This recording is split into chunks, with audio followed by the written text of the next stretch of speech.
The ACLU is now suing Joe Biden because he essentially adopted Trump's immigration policy. You know, the immigration policy, which was the thing that made them call Donald Trump a white supremacist. The ACLU is suing Joe Biden because he's doubling down on Trump's policy of cracking down on the legal right to seek asylum. The record amount of people seeking asylum in the United States is the result of the United States sanction regime.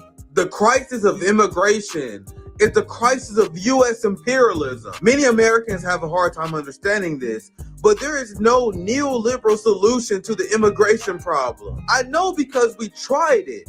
Biden funded border security to record levels, $6 billion more than Donald Trump. Joe Biden deported more people than Donald Trump. Barack Obama was known as the deporter-in-chief, for God's sakes. Americans have such short memories, man. Democrats think that Biden adopting Donald Trump's immigration policies will help them this election, but the only thing they did was piss off the left, get sued by the ACLU, and Republicans are still calling him a Marxist communist. The United States sanctions 1/3 of the world's population, which lead to many nations being destabilized, which drives the immigration crisis. If you're not discussing ending U.S. imperialism and economic warfare, you are not serious about addressing the immigration crisis.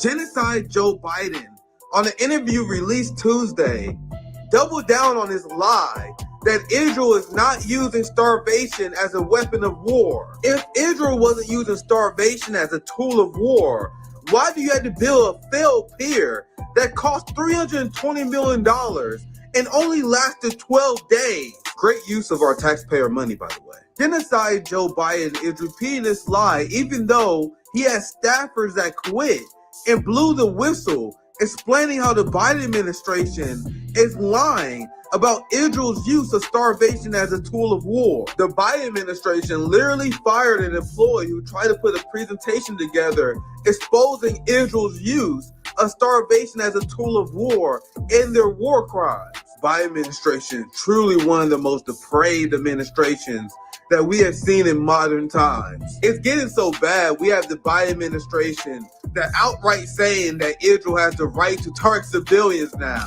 They're embedded near civilians. Israel has a right to try and target those civilians, but they also have the obligation to minimize civilian harm. Fraudulent slip or not, there was always the position of the Biden administration. The bullshit about Hamas hiding behind human shields was always the barbaric Zionists trying to make the argument that they have the right to target civilians. I really need you guys to understand that there's no tension between Biden and Netanyahu. Biden is an active and willing participant, probably Netanyahu's best partner during Israel's genocide. What's poppin'? What's poppin', my friends, my family?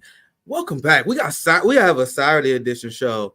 It was an amazing, powerful week here. I tell you guys, that new era of RBN. Yesterday, I had Dr. CBS on. We covered a ton of Gaza. There's a ton of Gaza and Israel's stories to cover every day. So that's what we talked about with Dr. CBS, who has an amazing event she's doing with Amali from the Uhuru Black Socialist Movement, who we had on Thursday, back-to-back, banger after banger. We had Amali on Thursday on the Sadman JB show. Now Dr. CBS is meeting with Amali. They're doing amazing anti-colonial action. They have a great event that they're hosting today. So that was Thursday and Friday. Also had David DeKemp on, Danny Haifong on. You guys know banger after banger after banger. And we have another banger for you guys today. We have an amazing journalist that will be joining us from RT, who does amazing. Well, I saw you give a speech at the UN as well. I follow you on X. I love your anti-imperialist work. First time we actually met, talking face-to-face. So welcome to RBN, Chay Bowes. Hey, guys. Thanks for asking me. Appreciate it. Yeah, absolutely.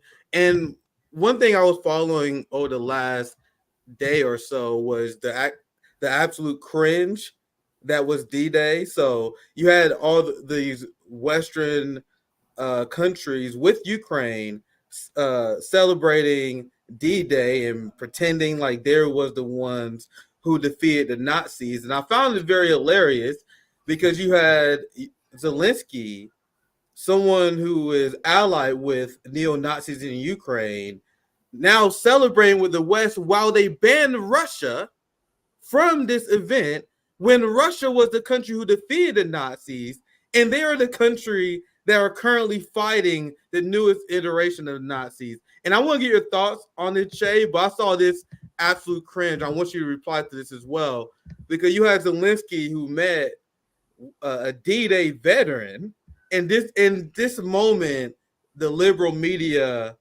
essentially, they love this. They blew this up. They spread it everywhere. Look at this cringe. A guy who is literally leading a neo-Nazi movement celebrating with D-Day veterans. Look at Prime Minister is busy fighting right now. Thank you very much. No. Oh, you're the savior of the people. Here's my eye. I'm about to vomit. So, Chay, I want to get you in here. I don't think this old dude knows who he's shaking the hand of right now. That's my first view. But something that's interesting that people are watching, and hello, everybody, is that Zelensky's grandfather, I'm living in Russia right now. I first came to Russia in 2015, just after the Maidan coup, the CIA coup, which overthrew the democratically elected government there, which kicked off this entire shit show here, this conflict. Zelensky's own grandfather fought in the Red Army. He was a devout soldier of the Red Army, the great Red Army that destroyed fascism, ending in 1945. Between 1941 and 45, of course, 27 million people from the then Soviet Union, 65% of them were Russian, gave their lives in this war against this fascist threat. What did that look like? This was the biggest army that was ever assembled in the history of humanity, ever on Earth, invaded the Soviet Union. And of course, you'll hear people saying, "Oh, well, the Russians did a deal with the Germans and et cetera, and this was all, they were complicit in the invasion of Poland." It's all bullshit. The Poles actually did a deal with the Nazis in 1935, the Pilsudski Agreement, which actually allowed Poland to steal part of Czech lands as well, which is something you don't hear about. So this whole narrative you hear now that Russia is an imperialist state, it's all insane fantasy. Yeah. But it's important when you look at Zelensky. There's a very famous photograph of him visiting his grandfather's grave. I wonder how his grandfather would feel. I wonder how the 7 million Ukrainians who died defeating the Nazi war machine. And remember, it was the Red Army who weren't represented in Normandy. And I've been to Normandy. I've been there on D-Day.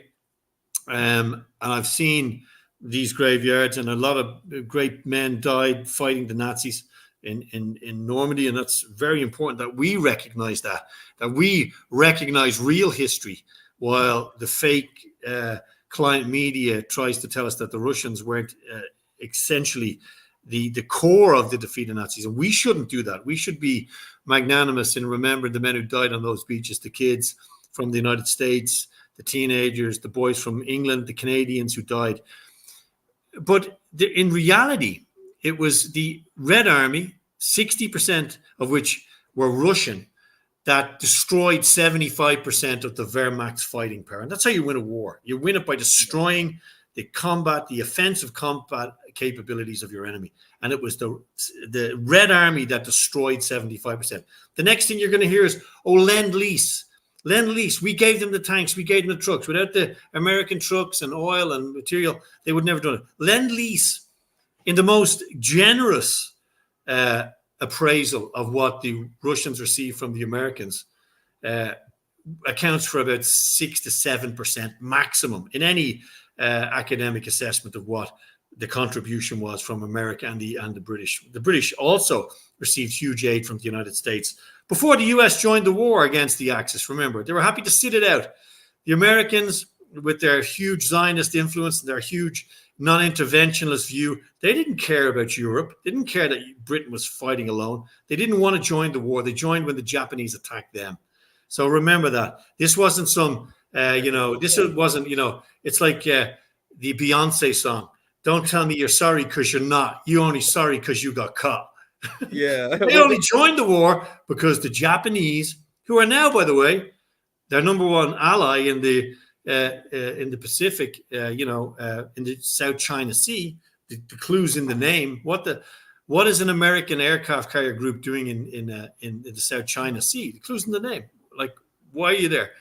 But Japan, the only country on earth ever attacked with nuclear weapons. And guess who fired those nuclear weapons at a civilian population? Wasn't Russia, wasn't China, wasn't Iran, wasn't the Africans, wasn't the blacks, wasn't the Muslims, wasn't all those bogeymen. It was Washington. It was Washington that bombed and massacred hundreds of thousands of civilians in order to demonstrate to the world the new world order is coming. The war is going to end. The Japanese army was already defeated. Most objective analysts would suggest that. The war was over. This was a demonstration to the Soviet Union, to their vassal powers in Europe, that we've got this weapon. And the only way to demonstrate that wasn't by whispers and intimation, was to drop it. Not once, drop it twice. Now, it ended the war, but it also set the stage for a phase of global hegemony from the United States, predicated on its dollar, predicated on its economic power and its new military power. The only counterbalance to that, of course, was the Soviet Union. So when you see Zelensky, this hollowed out client, this absolute actor, he's an actor. He's a very good actor, by the way. I mean, I don't know if the guys watching understand. Zelensky starred in a TV show in Ukraine called A Servant of the People, which was produced by his company called Kvartal 95. And Kvartal 95 was backed by a guy called Igor Khoiminski, who was actually wanted by the US State Department for gross corruption. Khoiminski promoted Zelensky, funded his TV company. Kvartal 95 means Sector 95. It was formed by Zelensky and a group of his mates who now form the core of the Ukrainian elite and cabinet, by the way, as well. Nothing corrupt in that, you'd say. Of course not. That's all completely normal. That a guy who imitated having power in a TV show, that the people in Ukraine were so desperate to elect this guy. And they elected him by a margin of over 70% of the people Ukraine elected. And they elected him because he said two things.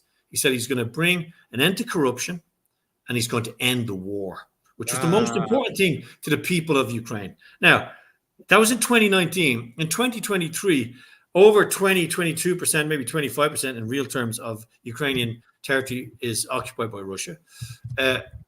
Probably around 500,000 or 600,000 people have died. Corruption is endemically higher, much higher than it was in 2019. A big proportion of his country now is owned by companies like BlackRock.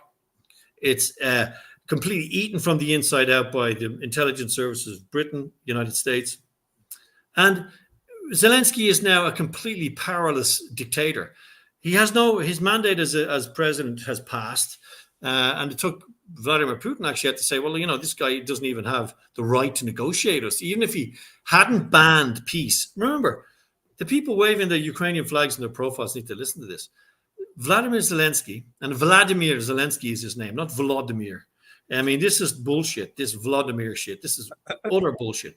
He called himself Vladimir all his life. He had to learn Ukrainian and he speaks it very badly. This is a dude pretending to be something he's not. And he's doing that because of the disproportionate effect of radical, ultra-nationalist Nazis on his government. The same people who warned him not to sign a peace deal with Russia, same people who warned him about any perception of peace. Peace is a dirty word in Ukraine. And Boris Johnson's also complicit in that. So you're dealing with a fake. You're dealing with a fake man who's in a corner, who has no actual sovereign power, who's happy to be, complicit in vast corruption. Now, the US State Department for almost a decade has called Ukraine one of the most endemically corrupt countries on earth. I'd urge the viewers and our listeners, wherever you guys are, go to the State Department and check out the report on Ukraine. And when you read through the stuff that it's all Russia's fault, you'll see that Russia is far less corrupt when it comes to judiciary, functionality, economy. Ukraine is the center of human trafficking. Over 300,000 women and children have been trafficked through Ukraine. And that's according to USAID. And USAID is a cutout for the CIA, just like, most of the NGOs working in parts of Europe are. They say this. They also say that the judiciary, the police, extrajudicial killings, abductions, gross, stealing from the state coffers. Probably 20% of the money, the cash that's gone to Ukraine has been stolen. We know that. A lot of the weapons have been stolen. We had the Spanish police a week ago saying, you're going to have to do something about these automatic weapons turning up in Gibraltar. All the drug dealers have all these high-tech body armor kits. They have these US-made assault rifles, and they're coming from Ukraine. This is the Spanish police saying this. There was a kid shot in Dublin about a month and a half ago with an American AR-15, which came from Ukraine. A kid shot dead in a car in a drug shootout. So Zelensky isn't in charge. So anyone thinks he is, wake up and smell the coffee. The Americans and probably the British more aggressively are the ones in charge. They're the real. That's the real deal. So when Zelensky turns up at the Normandy beaches, right, and represents something, what he represents are the 7 million Ukrainians who died fighting the fascist Nazis that he now supports tacitly. That's what he's representing. So there is a Soviet representative at the D-Day landings, and his name is Vladimir Zelensky, whose grandfather fought the Nazis. Actually ended up in Berlin. Okay, his grandfather, this dude. Okay, so you also had at this commemoration, you didn't have the Russians, okay, which traditionally would have been there. Guess who you did have there? Olaf Scholz, the Chancellor of Deutschland. Can you believe this? Olaf Scholz is at the commemoration for the D-Day landings, where thousands of American kids, Canadians, and British boys died, were mown down by the Germans. Who turns up? Olaf Scholz. Which ally is he representing? Exactly. I mean, it's a fantasy narrative. They're rewriting history. It shows how the Western media, this client media, this remarkably corrupt media, how it can massage reality, how it can manipulate truth, and how, this central snowball is rolled in Washington and in London, and it's thrown by the client press, the client media. And that's why platforms like yours are so important. And it's so important that we keep telling people what's actually happening. This is a giant theater, a theater where the script is written in Langley, in London, and it's about manipulating the reality, manipulating truth. And that's what this whole show is about. The whole thing about Normandy is forget about the geostrategic reality of Normandy. And by the way, I'd like to say something. As somebody who studied, strategic studies, I have a master's degree in it, and I spent a bit of time in the military myself. Nobody wants to talk about the fact that on the 6th of June, the Allied carpet bombing destroyed about 700 French villages and towns.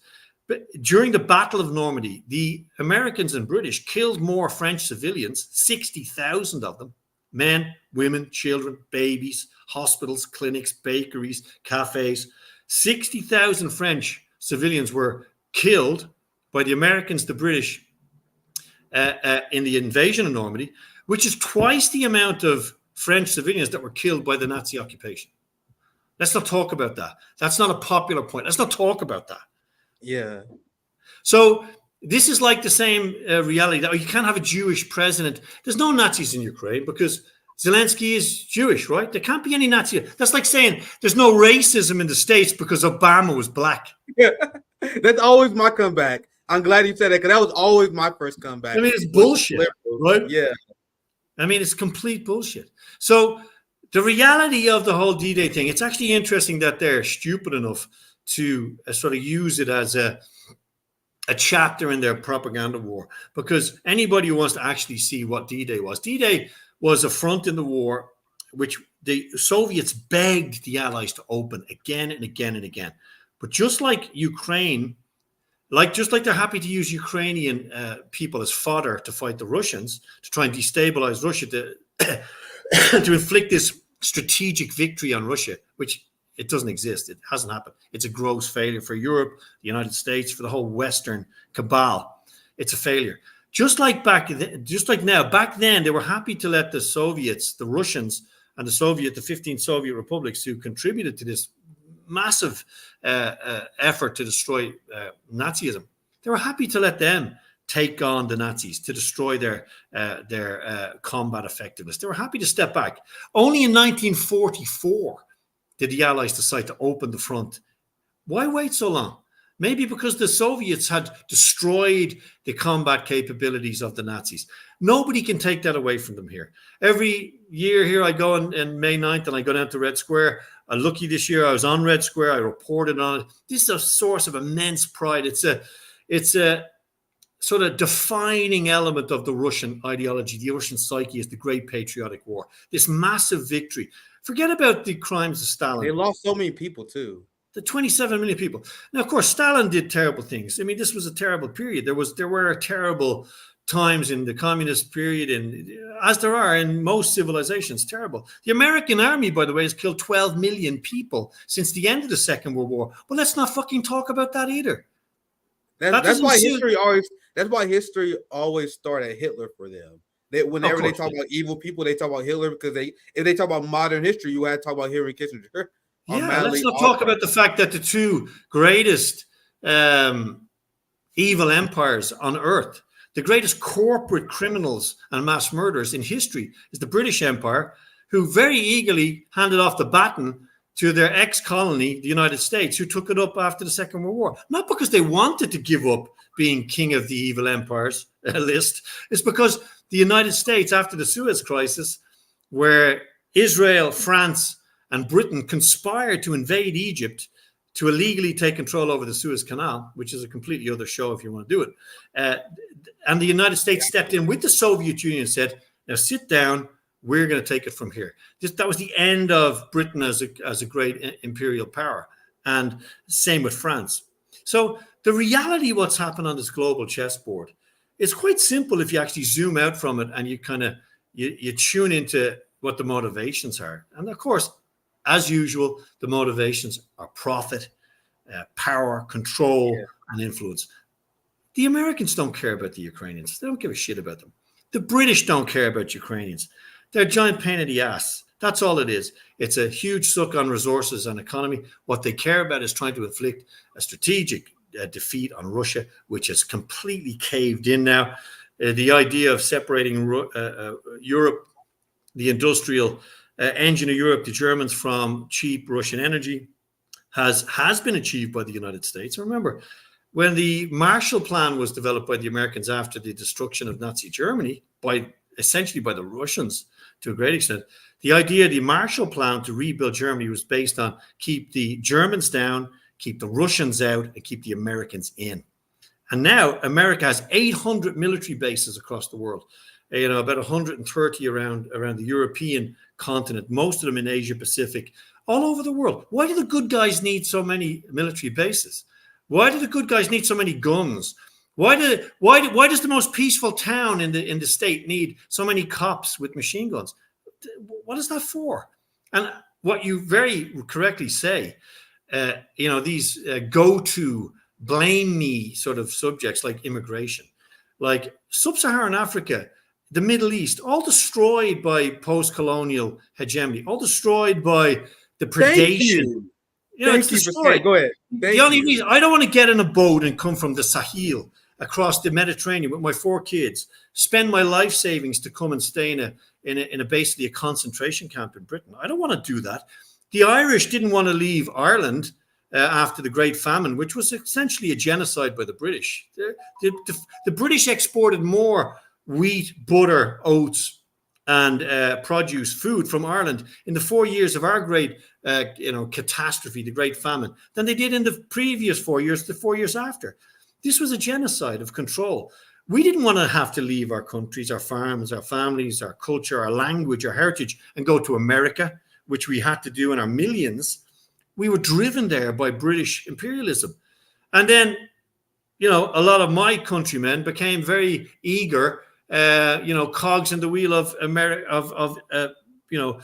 imperialism themselves. A tale as old as time. That's a tale as old as time, but go ahead. Yeah. You know what I mean? This is the reality. So many realities, all stemming back to this thing in D-Day, that we poured off the landing craft to liberate Europe, to save Europe. The Americans still occupy. The United States military still occupies Germany. It occupies Japan. It occupies most of its post-Second World War vassal states. It does that for what? Imagine being Japanese and after being nuked twice, now Japan is essentially a complete. Its nose is parked so far up the ass of the Pentagon. It's absolutely insane. It's insane to me that people can't open their eyes. Man, you guys know on this show I'm a rant connoisseur. And that's now that was a glorious rant, my friend. And we guys have to leave a dub in the chat for that. I don't know where to start. I'm gonna start, I guess first I think I'll read the super chat and I'm gonna break down some things I heard. And we had so much stuff to cover in such short amount of time. We're gonna get started with the miseducation of our society. But let me read the super chat first from John. Thank you for the 499. I like the book Russia at War 1941-1945 by Alexander Worth. What do you think about that book? I guess I'll pass that question to you if you want to comment on that. Do you recommend another book on Russia and World War II? Do you have an answer to that? Do you want to take that on, Chay, before we move on?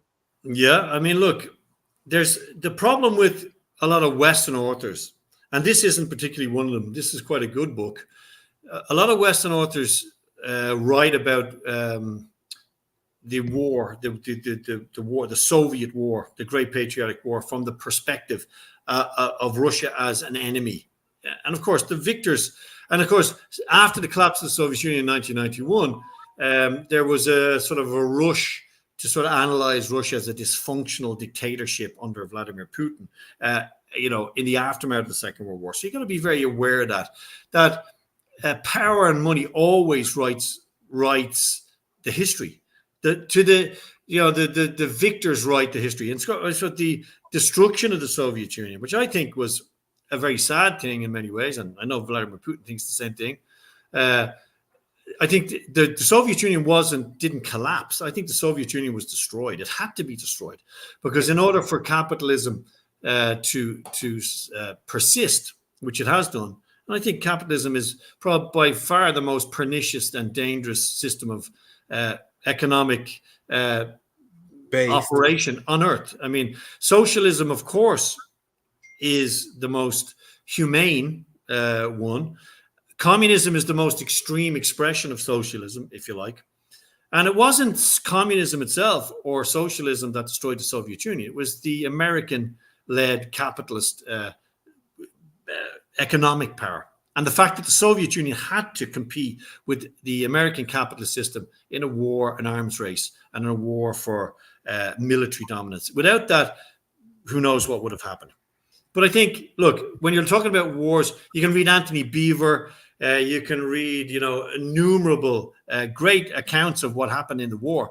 But you got to remember, you're reading it from the point of view of this given acceptance that the communists were bad, that they ate their babies for breakfast, that they had no regard for human life. I live among the Russians. If there's a people alive on earth who understand the horrors of war, it's the Russians. Believe me. There's nobody I work with. There's no family. You can't walk down the street here without being immersed in the reality of the terrible war. And remember, Russia, prior to the Great Patriotic War in 1941, when the Nazis invaded, prior to that, Russia had been invaded by Napoleon. Then you had Genghis Khan. So Russia has suffered terrible privations through war, and the Russian state itself, the Russian identity, has been forged in conflict, famine, war, unlike anything that's been seen, if you like, on the American continent, for example. When was the last war fought in the American continent? It was in the mid-19th century. It was in the Civil War. And we won't talk about the Civil War because it's a different subject. But I think when you're talking about any objective narration of the Second World War or of communist Russia or of modern Russia, it's very important to look who's writing the book, who's paying who to write the history. Because this is the same as the narrative about Ukraine, that Vladimir Putin woke up on the 24th of February, 2022, rolled out of bed, peeled a baby, dipped him in salt, ate it, and stuck a pin in a map and said, I'll invade the biggest landmass in Europe just for fun. This is insane narrative. And that if and when Russia, achieves its goals to denazify and demilitarize Ukraine, they're immediately going to attack Poland. Why? Why would they do that? Why would they want to attack Germany? Why? If Putin was an imperialist, why didn't he attack Estonia, Latvia, and Lithuania, the most irrelevant small land masses? Why would he not do that? Why would you pick the biggest landmass in Europe with the biggest NATO-trained army in Europe if you want to start a row? It's like going into a bar and saying, this guy likes to start fights. Pick the biggest, most muscular MMA fighter in the bar, go up and start a fight with him. Don't bash the three little 3-foot guys who are pissed drunk who don't know what they're doing. This is insane. And it's also the same narrative that carries through all of the narrative about Russia. For example, there are several nuclear power plants in Ukraine, several of them. Russia only controls one in Zaporozhye, okay? But apparently Russia's bombing the only nuclear power plant in Ukraine that it controls. So can someone explain to me why you're fighting a war, the country has 4 nuclear plants, you control one of them, why would you start bombing the one you control? It makes no sense. But then again, it doesn't have to make sense. Like they bombed the Nord Stream pipeline. They tell you stuff that makes no sense. Of course they did. Right? They have a little button on the Nord Stream. They can just turn the tap. As Putin said, we can just turn it off and that's it. No, let's bomb it. That's not as fun, though. That's not as fun. Yeah. It's just a fantasy narrative. And it all fits into this Star Wars drive-through narrative about Russia. We're the good guys. See, the West has become so morally hollowed out regarding how it's treated its own people. 40 million people in the United States living in poverty. Terrible, social fractures in the United States. Endemic racism, crime, addiction, suicide. An epidemic of suicide and addiction in the US. And by the way, happy people don't need to get high every day and they don't kill themselves, okay? So that's the first thing I'd say to the liberal-dominated, ultra-white governments of the United States. Are you telling me it's not normal to have a record amount of your population, millions of people taking drugs so they can feel mentally sane, having a ton of people on quote-unquote. Look, I'm a guy that likes a beer just like the next guy. I like a few beers. I like to sing a song. I like to lie on the beer. I like to relax. But these are symptoms of sick societies. And the people who are telling us they're going to cure the symptoms of the sick societies are the people who've caused the symptoms. It's like going to your doctor and I'm sticking a red hot poker in your ass, then spending the next 3 years telling you how he's going to slowly draw it out and everything's going to be fine. What we need to do and understand is that these tiny elites that control over 96% or 97% of global wealth dictate to us how the problems are all someone else's fault. It's Vladimir Putin's fault that Philadelphia, that there was 1,600 people last year died from drug overdose in Philadelphia. Somehow, some think tank, fantasist will come up with a reason that this is Russia's fault, Iran's fault, Saddam Hussein's fault, anybody's fault. Someone will come up with the reason, say, well, the reason we need to spend more on war than India, Russia, and China combined. The reason we need to do that is because we're under threat. But who are we under threat from? When was the last time the United States was invaded by anybody? The United States is under threat from the people running it. That's the only people. They're the only people, in my view, and this is being objective. I don't see any threat to the United States from it. The people coming across the border from Mexico are coming because the United States, the Monroe Doctrine, which in the 18th century, decided that they were going to dominate the economic, political, and strategic landscape all around them. They wrote this shit down. They said, we're going to do that. And if anyone fucks with us, we're going to fuck them. Excuse the French. So this is... it's cool on the channel. This is the reality. So in the reality that, the guy that caused all the problems is the guy that's going to cure them all. And you believe that. That's you need to see a psychiatrist. You've got a problem. It's like if somebody today turned up and said, well, yeah, we've got the system of government. It's going to be really great. If the guys who actually founded the United States, who actually had some semblance of humanity and an ideology of liberty, freedom, and the idea that all men were created equal, we're so far from that now in the United States and in Europe. because the whole political environment in the US and in Europe is predicated on fear and an enemy. It's not about the welfare of the people in Europe. It's not about the welfare of the people in the United States. There's no money in this. There's no money in solving the problems. There's only money in fear, war, division, and being the fire brigade. And if you're going to be the fire brigade, you have to light lots of fires. Think about it.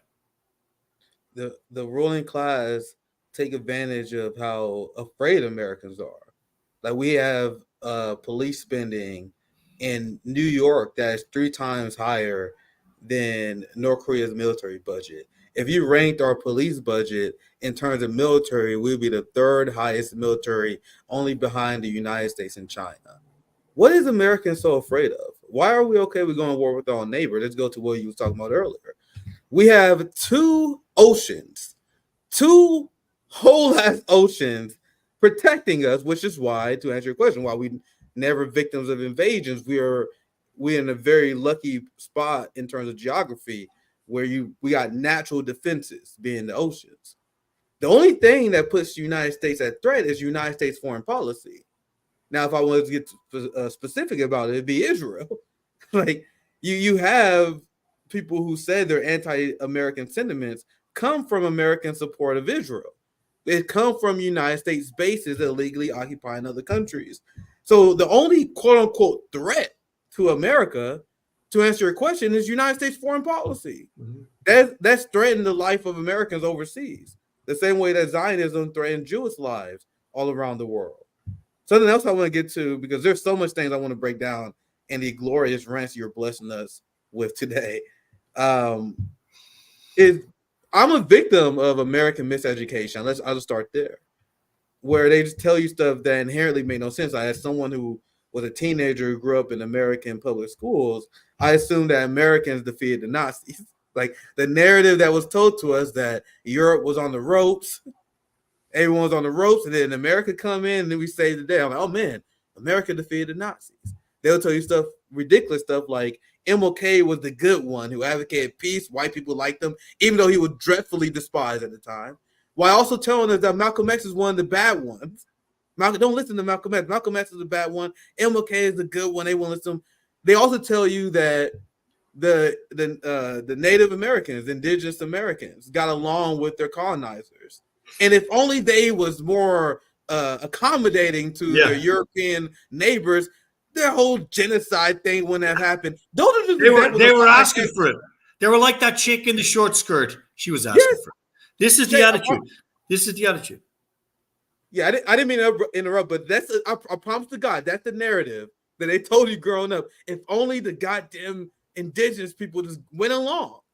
Mm-hmm. And I learned, and I explained this many times on RBN, around the time I graduated high school, around the time I dropped out of college, and I was going on this decolonization process. I am the man I am now. I am the intellectual I am now because I ditched everything I fucking learned. Like, I was like a newborn at like age 19 and 20. While like, all right, I'm starting all the way over, because that's how much miseducation impacts people in this country. For example, like, people don't understand how crazy it is that we are seeing a remilitarized Japan. Before I got into politics, I was into history, which is why I was deeply into what you were saying. I learned a lot in your ranks. I'm still a big student, a big advocate of learning history. You have Japan now that is accusing China of being aggressive and provoking China. Do you guys understand how crazy this is? Japan doubled their military spending over the last 3 years because they are afraid of the China threat. Guys, Google the rape of Nanjing. Oh, I was about to say that. I mean, the Nanking Massacre, during the Nanking Massacre, 2 particular Japanese officers had a competition to see who could behead 100 people quickest. I mean, this is the level of brutality of the Imperial Japanese. It's a fascinating point. And I mean, we didn't plan to mention that together, but Nanking. Yeah, this is a good conversation. I'm enjoying it. Go ahead. Yeah, this Nanking Massacre. And I talk about this with some Chinese people. It's so repressed and kept down. But also the Opium Wars, this century of shame that the Chinese talk about. When the European powers basically invaded China, tore it to pieces, destroyed its civilization, all to get control of the opium trade. So the British, the Americans, and the French all got involved here. They all piled in, like they did in Suez 100 years later, to rape the resources of North Africa. They did it in China. And, they did it in Iraq. They went to war for a complete lie. I was tweeting about that all week. So These are not the good guys. These are not the good guys. We're not the good guys. I mean, I'm a white Irish guy. I mean, a lot of our people, the client sort of, we call them castle Catholics in Ireland, people who work for the British regime. These West Brits, we call people in Ireland, who are completely bought into this idea. I think that's your version of Uncle Tom, right? Yeah. That's like your version of that. We were the most energetic tip of the spear, if you like, for the British Empire. The Irish went around the world, the West Indies in particular, brutalizing people. We did it in the southern United States. We were very brutal people, the Irish, because the brutalized are the best dispensers of brutality in many ways, because we were the victims of centuries of British brutality and genocide, essentially. But mentioning Nanking, remember what the Japanese did in China. They want you to forget it. Get on and check out the massacre of Nanking. Yeah, after this, and they just one of many. Like there were a lot of many. This is the one that just stands out the most because I've been reading a lot about this over the last few years. It's like, Jesus Christ, for Japan, keep China's name out of your mouth forever. Will Smith moment. Yeah, for real. Like the audacity. Let me see if I can find an article because there's so many of them. I'll probably find one where Japan be like, China's being so aggressive. The China threat. Japan, they as I mentioned before, there was pressure by the United States to double the military, and they are working with Australia very closely. And the audacity of Japan that stole Taiwan, used Japanese imperialism to tell China what to do with Taiwan. If you understand history, you understand how the audacity of Japan, who is the biggest cuck nation in the world, probably next to Kenya, because the United States dropped a nuke on them. And the only reason you got me into this because you mentioned them and it got this rant started. But the United States dropped a nuke on them. They committed atrocities against the Chinese people as they going around in Europe and telling people that China is evil. Yeah, but the other thing about the Americans, when it comes to nuclear weapons, something I find completely fascinating, right? The equivalent of the Americans telling the world who can and can't have nuclear weapons, right, is the equivalent of the only guy in your town who shot 2 people dead deciding who can have a gun. Yeah, it's the same thing.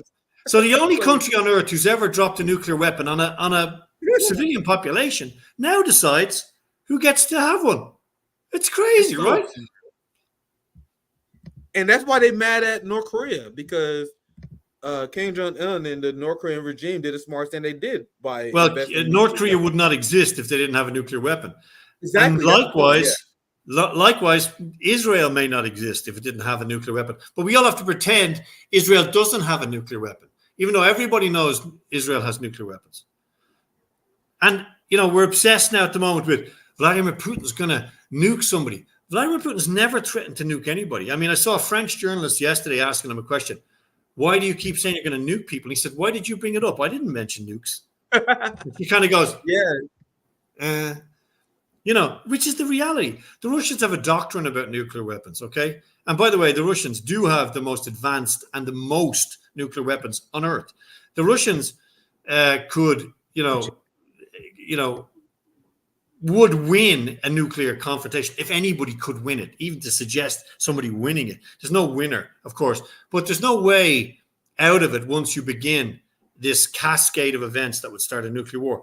And everybody in Europe, in the political elite, they all know that Ukraine isn't worth starting a nuclear war. There's far too many Zionists and predators on the the military-industrial complex will lose their big house in Florida, their girlfriends in Naples, all their cash in the bank. That'll all burn in a nuclear war. This is the thing that reassures me that we won't have a nuclear war because everybody's cash will go up in smoke as well.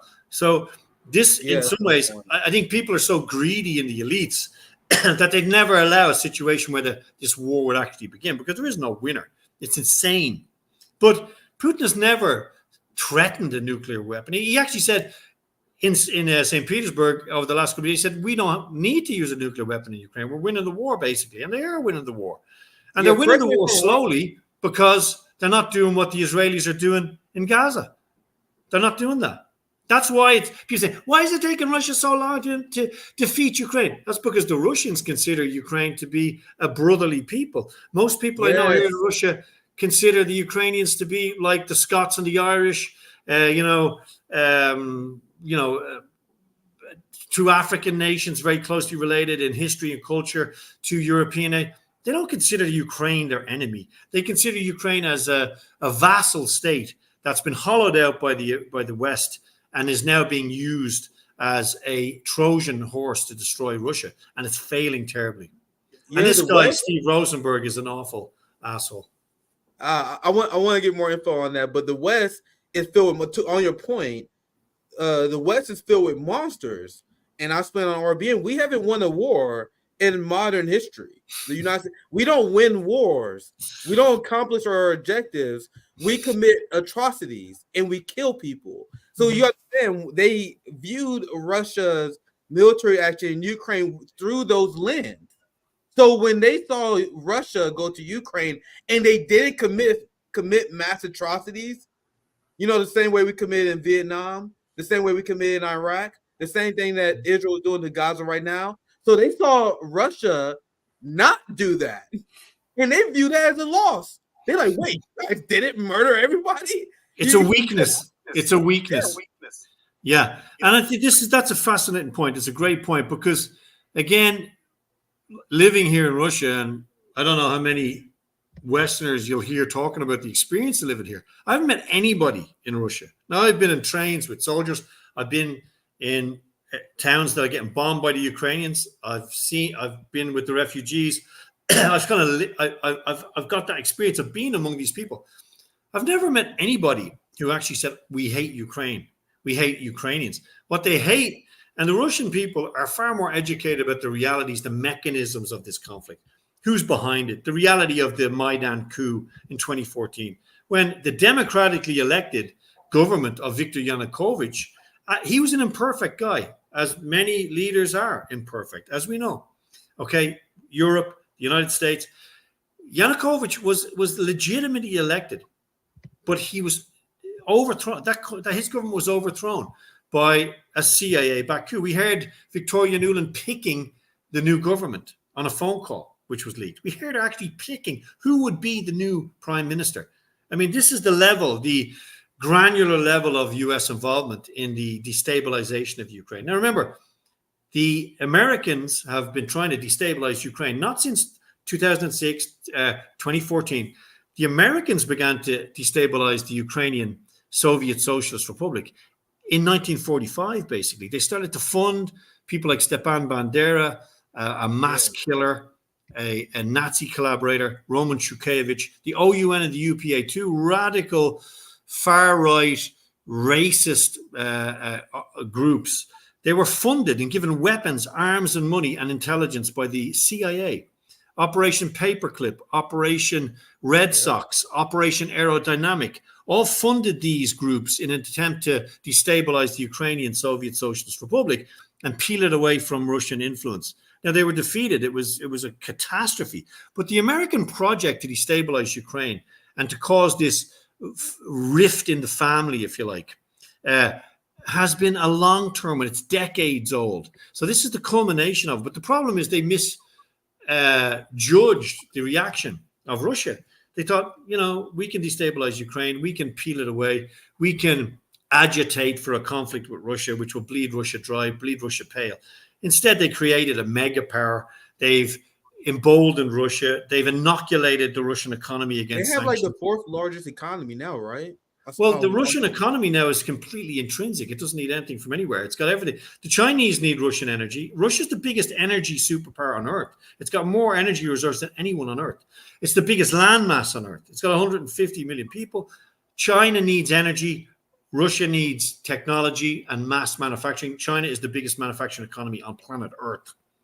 And what has the American foreign policy done?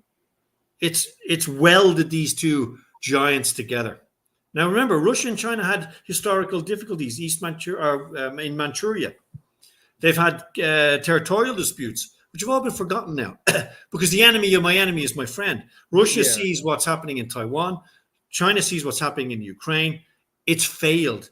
The econo-cultural war, which was thought up in the think tanks of Washington and London on Russia, has failed, and failed really badly. That's why we're in a position now where escalation is the only forward motion for the West.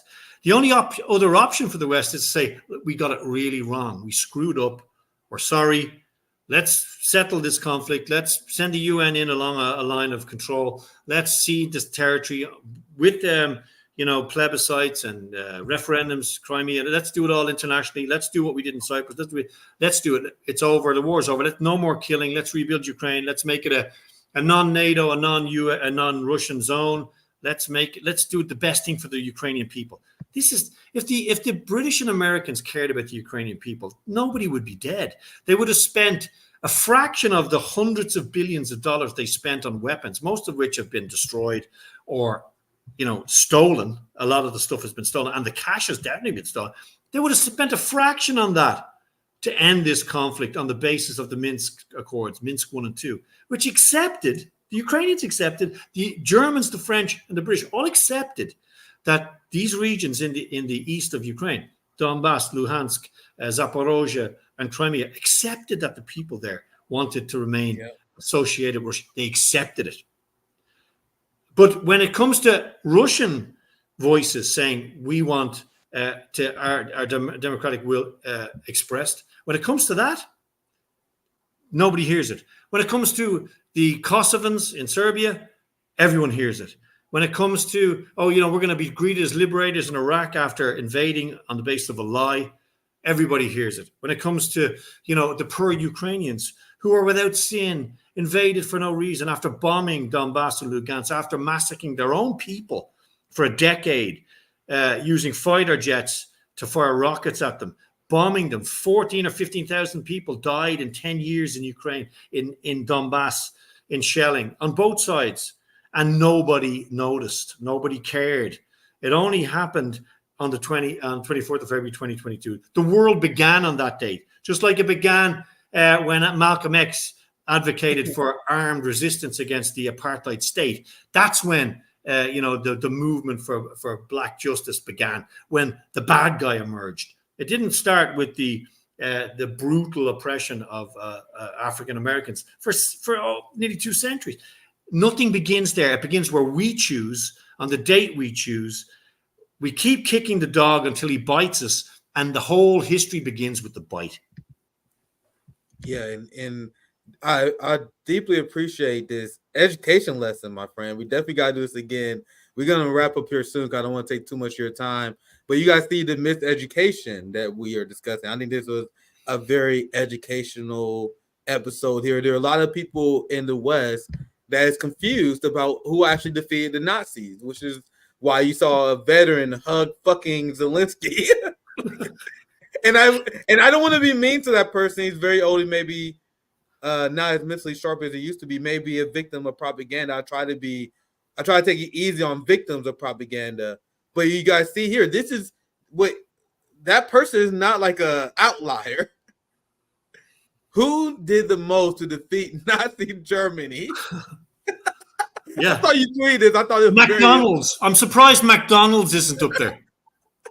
Or Burger King. Why not throw in Coca-Cola or, Guinness? Because it's Mickey Mouse. If you go down to the very bottom, it says Jay-Z. Because what the fuck? That's insane. No. Oh my God, this is so sad. It's sad, but this is why we do what we do, right? This is why I had to relearn everything I was taught. Because if you ask me, I'm 33, let's just say 15 years ago, who won World War II? I was like, we won it. It was the United States and Normandy. This is how they program us. This is how they Like so many people in America don't even know about the one China policy, for example. China's about to invade Taiwan. Okay, invade themselves. That makes sense. But miseducation is one of the biggest weapons that they use against us to this day. Like a lot of people don't even know that the Nazis, since we were talking about a lot of history, the Nazis was inspired by the United States in our treatment of indigenous people. They took direct lessons from them. And as you guys seen, Lebensraum, they called it, living space. Yeah, well said. And as you guys see here with this graphic, and this is what I've been saying on RBN for some time now. I don't even have the impression that Nazism was ever defeated. If you asked me that a few years ago, obviously they suffered a giant defeat, but they still going strong. It was essentially adopted by the West. But I'm gonna read the super chat and we can begin to wrap up. There was a great educational show. I pretty much tossed the outline out about 1/3 of the way in. Kind of like, man, this is gonna be just a great educational segment overall. So I appreciate your time. And big shout out to Landrew for the generous super chat. And I want to pass this question for you, Chay. Would FDR have dropped nuclear weapons on Japan? What's your thoughts on that? I don't think he would have. Yeah, I think that's a safe bet. It was a crazy thing to do. And since we were talking about Japan, do you guys know the ruling party in Japan, which is deeply unpopular among the youth? This is the party that Shinzo Abe. I apologize, I don't know the exact name of the party. Maybe I can Google it. It was a party that Shinzo Abe was part of. He was a prime minister that was assassinated, and they have a far right party that been in government. The United States propped them up. Shinzo Abe and his party is very close to Neera Tanden in the Democratic Party. What's the name of their damn party? But you guys know the whole point of their party is they're like super nationalistic. Let me pull this up, y'all. I'm blanking on the name of the exact party. But a big part of their politics, and one thing about Shinzo Abe that a lot of Japanese youth don't like, is that they refuse to apologize for the actions that Japan took against China. Like they deny the rape of Nanjing. They deny that these things happen to this day. There's a big segment of ultra-right people in Japan. And of course, they're the ruling party now because they were propped up by the United States. They deny the atrocities Japan committed. And they often, Shinzo Abe, which is why I said rest in peace, no one who actually knows this guy mourned him. He often said that pretty much dismantling Imperial Japan was a mistake. Like, and a lot of people a lot of Japanese youth don't like this. It's a big bring back the emperor. Yeah. There was a big they like big emperor apologists as well. They didn't like, for a lack of a better term, I would say the liberalization of their society from the Imperial Japan mindset. So that's who the party that's in charge of Japan right now. He was the former prime minister, was just assassinated. His protege took over. And they are the ones in charge of this hyper-aggressive anti-China policy. The people who push this pro-empire refuse to apologize for their atrocity politics. These are the people in charge of Japan right now pushing them to war, that's selling out their people to the West. And the same thing with Japan, because I was doing a lot of reading on this over the last few years. The same problem with Japan we have in the United States, where the youth in Japan, they don't want war with China. They hate reading about the rape of Nanjing. They're very sorry about it, and they see this ruling class party who refuse to accept their atrocities. They despise them. I was learning a lot about this now, but because Japan is an older society, young people don't have a lot of voting and political power. So right now, a lot of Japanese boomers and Gen Xers are propping up this insane neocon party. What does that sound like, ladies and gentlemen? Anyway, Chay, I'm going to pass it to you for any last thoughts regarding Japan. I want to give you some last thoughts in general. It was a great conversation. Yeah, I think Japan, just on Japan, I think Japan represents the epitome of a hollowed out nation state now. I mean, think about the grimy nexus between Japanese big business and economy and the United States. And of course, maybe it's for another show. We should talk about the power of the dollar, the dominance of the dollar. Oh yeah, for sure. And of course, the dollar is the oil that greases this post-imperialist machine of dysfunction across the world. So Japan, remember, has a lot of problems demographically, economically. It's a very vulnerable, fragile place. Its neighbors are not exactly friendly with it in many ways. So America, the United States Treasury, really controls Japan. And I think you see that now as well in Europe, and this synthetic reliance now on American energy, even into LNG into Europe after the destruction of Nord Stream. It's plain to see how the game is played. So you've got a threat of military action, but you've also got the very real threat of economic destruction via the dollar and sanctions. I mean, I've met a lot of people from Iran. I've met people from North Korea, and now in Russia, 18,000 sanctions on Russia. And what you do when you sanction a country to that extent, you basically use an economic nuclear weapon. And what they've done in Russia is they've used their economic nuclear weapon. And the Russians are still walking around, eating ice cream, doing business with the other guys that they can't sanction, because if the US tries to do what it did to Russia, to China, they will completely vaporize their own economy. Well said. This is a very enjoyable conversation, Chay, and I'm looking forward to having you on. I just see 2 super chats. I'm gonna read those real quick and then we get out of here. You coming from Moscow time as well, so I think it's late over there if I'm correct. But anyway, thank for the $2, Carrie. Stop saying Taiwan. It's the Republic of China. Yeah, Taiwan is a province of China, right? That's the majority of the global population acknowledges. I shouldn't even say it like that. The United States acknowledges Taiwan as a province of China. NATO does. So yeah, the people who pretend otherwise are absurd. Last super chat, and then we get out of here. Thanks for the super chat. 1999 from Back from the Road. Great interview. You need to bring Comrade Bowes back on for sure. Absolutely. Side note: Germany lost the war, but fascism won in the West. Sadly. Just one thing to say about the great Russian marshal Georgy Zhukov, who I see a statue on Red Square all the time. I always stop and admire it. It's a beautiful statue. He's on top of his horse, standing on top of his horse is trampling over the Nazi war eagle. It's an incredible sculpture. Georgy Zhukov said in 1945, he said, we've defeated fascism in Europe, but they'll never forgive us for it.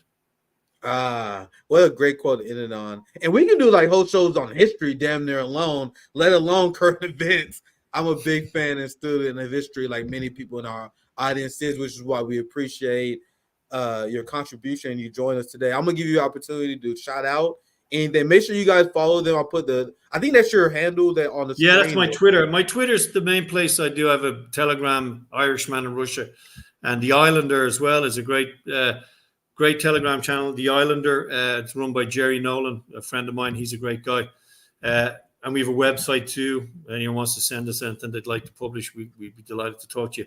But thanks everybody for listening. And thanks for the invite. It's been great. It's been very nourishing for the brain. It's always good to meet with fellow travelers. Yeah, well said. I appreciate your time. I'm going to pop you in the back. Man, we had one hell of a week on RBN, haven't we? I told you guys, banger after banger guests, man, every week, every day this week, man. We just had Dr. CBS join us. I greatly enjoyed this conversation. Just met Chay Bowes. Tonight we had Daddy Haifong on, David DeCamp, and I'm talking about this has only been 1 week. Only been 1 week. I know you guys have a lot to catch up on. The people who watch our channel are members of the proletariat. I know you guys can't catch everyone live, so you guys have a bit to catch up on. Next week, if you guys, this week was a banger, but hold on, let me pull the list so you guys know. So you guys have some catching up to do. I'm going to be on Shama Sawant's show on Monday, but then I'm also going to have her on RB on Tuesday. So it's like a RBN Worker Strike Back double header. First I'm going on Shama Sawant's podcast, and then she coming on our show on Tuesday. And then our dear black brother Jamu Baraka is joining us on Wednesday, and then Dr. Joe Stein is joining us on Friday. So banger after banger after banger after banger. I told you guys RBN New Era. Appreciate you guys for watching. Have a good weekend, guys.